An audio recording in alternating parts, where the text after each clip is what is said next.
ৰকিবুল হুসেনলৈ আমাৰ এটা প্ৰত্যাহ্বান আছে আৰু যদি আপনাৰ সাহস আছে এই প্ৰত্যাহ্বানটো গ্ৰহণ কৰিব। আপুনি অসমবাসীক ব্লেকমেইল কৰি আছে নে মাননীয় মুখ্যমন্ত্ৰী ডাঙৰীয়াক ব্লেকমেইল কৰি নিয়মীয়াকৈ ধন লৈ আছে সেই কথাবোৰ স্পষ্ট কৰিব লাগিব। আমি আজি প্ৰমাণ দিম, তথ্য দিম, তাৰ পিছত অসমৰ ৰাইজে বিচাৰ কৰিব এই ৰকিবুল আসলতে কোন। আৰু গৌৰৱ গগৈ ডাঙৰীয়া, এই ৰকিবুল হুসেনক লৈ যদি আপুনি দুৰ্নীতিৰ বিৰুদ্ধে যুঁজ এখন দিব খুজিছে তেতিয়াহ'লে কৈছো আপুনি মূৰ্খৰ স্বৰ্গত বাস কৰিছে। প্ৰয়াত মুখ্যমন্ত্ৰী তৰুণ গগৈ ডাঙৰীয়াৰ কাৰ্যকালত যি কেইগৰাকী মন্ত্ৰীয়ে সৰ্বাধিক সুবিধা আদায় কৰিছিল তাৰ অন্যতম হল ৰকিবুল হুসেন। আৰু এই ৰকিবুল হুসেনে এতিয়া কি কৰে, এটা ফাইল লৈ ফুৰে, এইটো ফাইল। আৰু এই ফাইলটো দেখুৱাই দেখুৱাই তেওঁ মুখ্যমন্ত্ৰী ডাঙৰীয়াক ব্লেকমেইলিং কৰে। আৰু যদি ব্লেকমেইলিং নহয় তেতিয়াহ'লে সেই ফাইলটোত কি আছে ৰাজহুৱা কৰিব লাগে। এতিয়াই যদি ৰাজহুৱা নকৰে কেতিয়া ৰাজহুৱা কৰিব? কাৰণ অসমবাসীয়ে জানিব খোজে এই ফাইলটোৰ ভিতৰত কি আছে।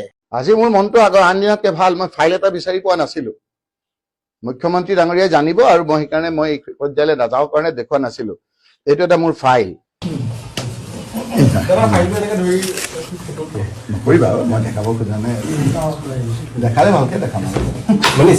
এক্সিষ্টিং লয় আছে এইটো।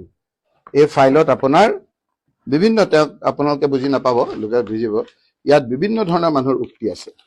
এটা এটা লাইন পঢ়ি পঢ়ি দিম। এইবিলাকত গৈ মই ৰাজনীতি কৰিব খোজা নাছিলো। যদি মই বোকাত নামিব লাগে মই নামিম, এইটো মই পোৱা নাছিলো তাৰমানে। গতিকে আমাৰ একদম স্পষ্ট কথা, এই ফাইলটোৰ সবিশেষ অসমবাসীক জনাব লাগে। আৰু যদি এই ফাইলটো দেখুৱাই আপুনি মুখ্যমন্ত্ৰীৰ পৰা নিয়মীয়াকৈ মালটো লৈ আছে, কাৰণ আপোনালোকৰতো এই অভ্যাস আছেই, এই স্বভাৱ আছেই।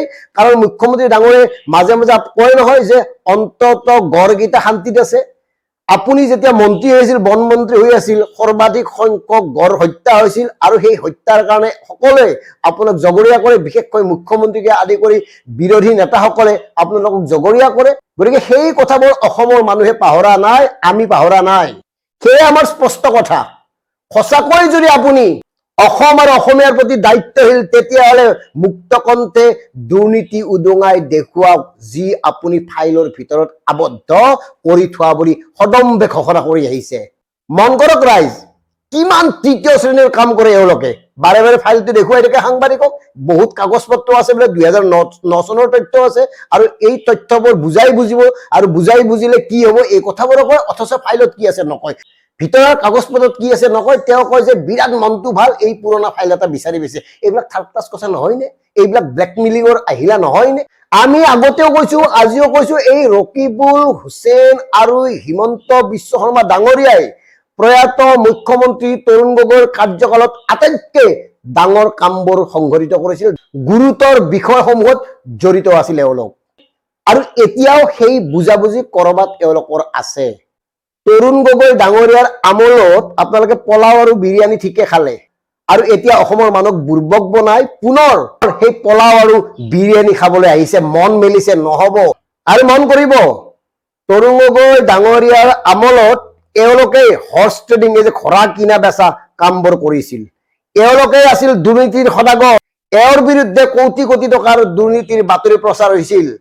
আৰু অসমত আটাইতকৈ বেছি দুৰ্নীতি সংঘটিত যিখিনি সময়ত হৈছিল সেইখিনি সময়ত আছিল এওঁলোক মন্ত্ৰী। গতিকে এওঁলোক হাৰিব নোৱাৰে, এওঁলোক বাচিব নোৱাৰে, এওঁলোক কোনো ধোঁৱা তুলসীৰ পাত হ'ব নোৱাৰে। এওঁলোকক সন্মুখত লৈ যদি আপোনালোকে নতুন দিনৰ কথা ক'ব খোজে, অগ্নিযুগৰ ফিৰিঙতি বুলি যদি শ্লোগান দিব খোজে, তেতিয়াহ'লে অসমৰ মানুহে গৌৰৱ গগৈ ডাঙৰীয়া আপোনাকো প্ৰশ্ন কৰিব। এওঁলোকৰ চৰিত্ৰ স্বভাৱ, এওঁলোকৰ দুৰ্নীতিৰ দস্তাবেজ আমি সময়ে সময়ে উদঙাই থাকিম। এইকাৰণে উদঙাই থাকিম, আমি সঁচা অৰ্থত ৰূপান্তৰ বিচাৰিছো, সঁচা অৰ্থত পৰিৱৰ্তন বিচাৰিছো, আৰু সেই পৰিৱৰ্তন সংস্কাৰ আৰু সততাৰ পৰিৱৰ্তন বিচাৰিছো।